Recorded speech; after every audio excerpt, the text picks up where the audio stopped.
नमस्कार। Book audio में बहुत बहुत स्वागत करता हूं। मैं आपका दोस्त ब्रजेश और दोस्तों आज लेकर हाजिर हूं कहानी love teachers the real value of life. तो चलिए बढ़ते हैं कहानी में आगे की ओर। और अपने साथ 7 और लोगों को लेकर आया और बोला कि तू मेरी बहन के साथ कैसे रह रहा है बिना मेरी मर्जी के। हीरगप्पा कोहली ने भी उससे अपनी बात समझाई, अपना पक्ष रखते हुए, लेकिन इतने में उसके साथ आए एक आदमी ने हीरगप्पा कोहली का गला पकड़ लिया और अब हीरगप्पा कोहली के सब्र का बांध भी टूट चुका था।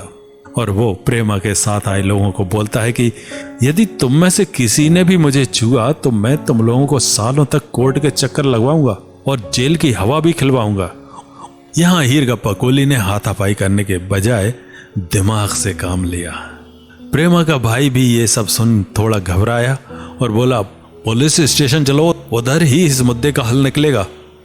और ये सब पुलिस स्टेशन पहुंच जाते हैं। हीरगप्पा कोहली भी अपने दोस्तों को फोन करता है और अच्छी बात यह थी कि हीरगप्पा कोहली का दोस्त जिसकी गर्लफ्रेंड वकालत कर रही थी, हीरगप्पा कोहली की किस्मत से वो भी उसके एक फोन पे आ जाते हैं। और हीरगप्पा कोहली का भाई प्रदीप अपने दोस्तों और जानकारों को लेकर थाने पहुंच जाता है। वास्को पुलिस स्टेशन के बाहर करीब 50 लोगों की भीड़ हीरगप्पा कोहली के समर्थन में खड़ी हो जाती है, क्योंकि उसका स्वभाव ही ऐसा था कि लोगों का हीरगप्पा कोहली की मुश्किल समय में समर्थन करना तय था। और वहीं थाने के अंदर प्रेमा का भाई बोलता है, मैं हीरगप्पा कोहली के ऊपर केस करना चाहता हूं। ये मेरी बहन को अपने साथ रखे हुए था और अब उससे शादी करने से मना कर रहा है। दरोगा हीरगप्पा कोहली को बोलते हैं, क्या ये सच बात है? तो हीरगप्पा कोहली बताता है कि ये लड़की 1 साल से मेरे साथ रहती है। इसको खाना पीना रहना, इसके खर्चे सब मैं उठाता हूँ। इसके भाई को पूछिए, 1 साल से इसकी बहन गायब है। इसने पुलिस में रिपोर्ट करी, कहीं गुमशुदगी की खबर दी। आज हमारे बीच छोटा सा झगड़ा हुआ तो प्रेमा ने अपने भाई को बोला और ये 7 लोगों को लेकर मुझे मारने आया है।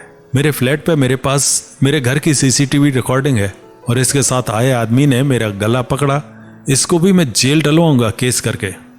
इतनी बात सुनने के बाद वो व्यक्ति जो प्रेमा के साथ आया था हीरगप्पा कोहली के आगे हाथ जोड़ने लगा और बोला, भाई गलती हो गई मुझसे, मेरे छोटे बच्चे हैं, मुझे पता नहीं था कि असली बात क्या है। मैं प्रेमा के भाई के बहकावे में आ गया था, माफ कर दो। और हीरगप्पा कोहली को दरोगा साहब पूछते हैं कि क्या तुम इस लड़की से शादी करोगे? हीरगप्पा कोहली हाँ में जवाब देता है। प्रेमा से पूछने पर वो भी हाँ में जवाब देती है। और हीरगप्पा कोहली को प्रेमा के भाई और पापा बोलते हैं कि अब जो होना था हो गया, इस बात को खत्म करते हैं।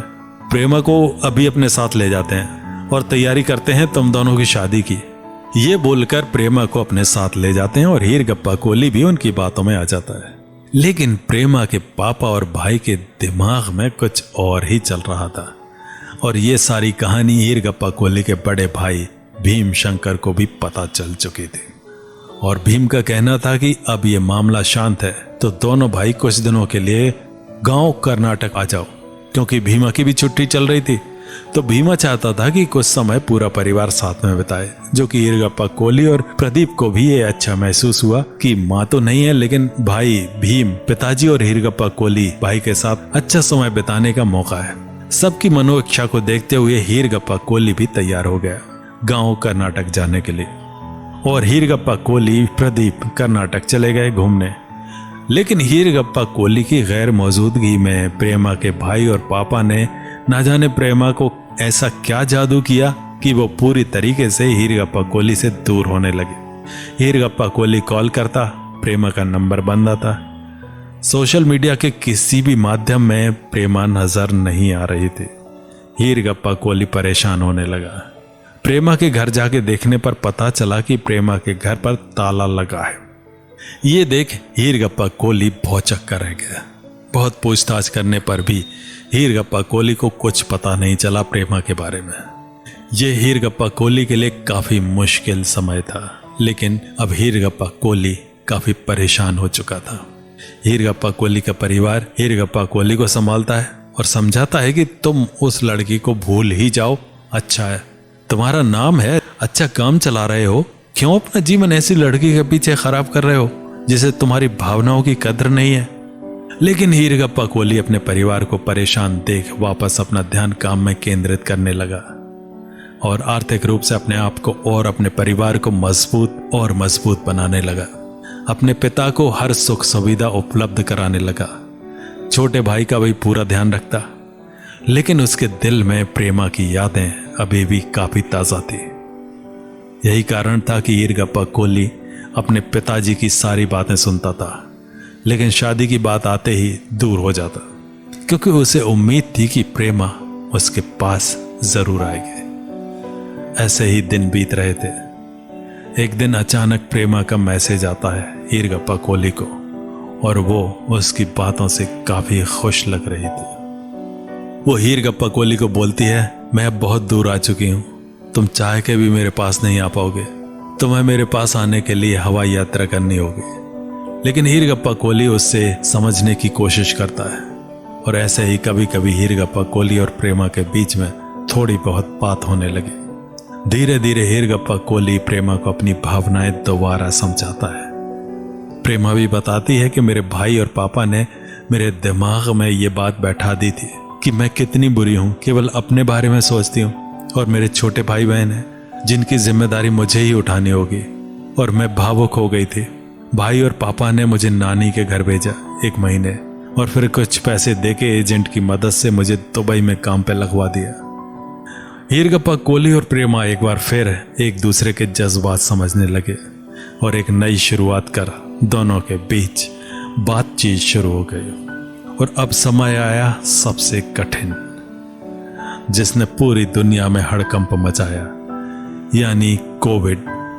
और प्रेमा, जो कि हीरगप्पा कोहली से अब थोड़ा बहुत बात करने लगी थी, तो वो अब हीरगप्पा कोहली को बोलती है, मुझे वापस भारत आना है, मैं काफी परेशान हो गई हूँ, मुझे मेरे घर वालों के साथ नहीं रहना, क्योंकि मैं समझ चुकी हूँ उन्हें बस पैसों से मतलब है, उन्हें मेरी कोई चिंता नहीं है। प्रेमा से बातें करते हुए हीरगप्पा कोहली भी भावुक हो गया, क्योंकि प्रेमा आखिर उसका प्यार थी।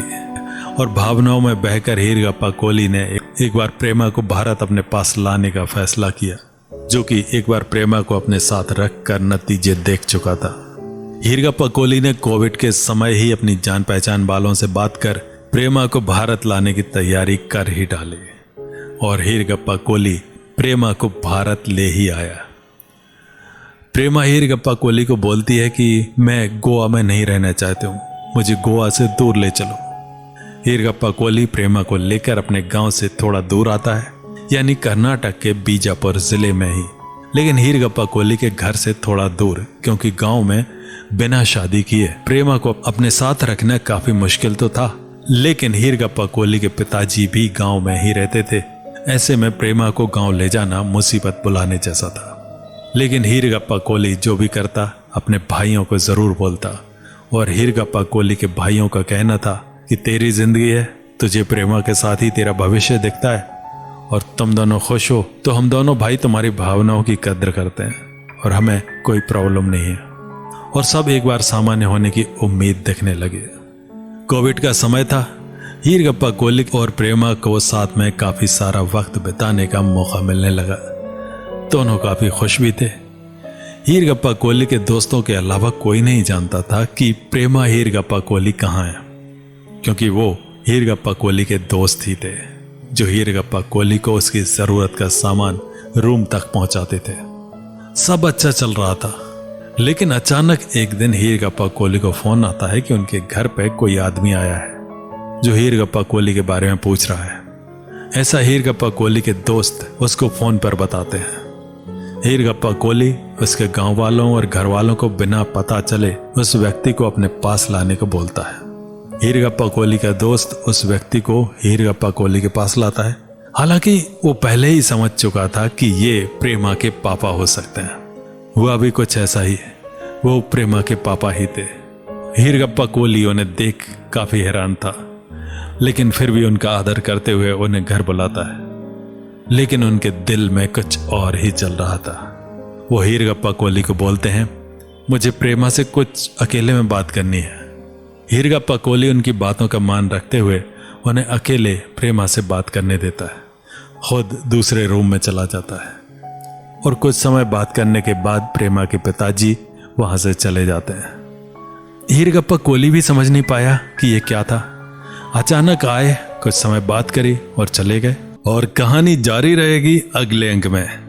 तो मिलते हैं अगले अंक में।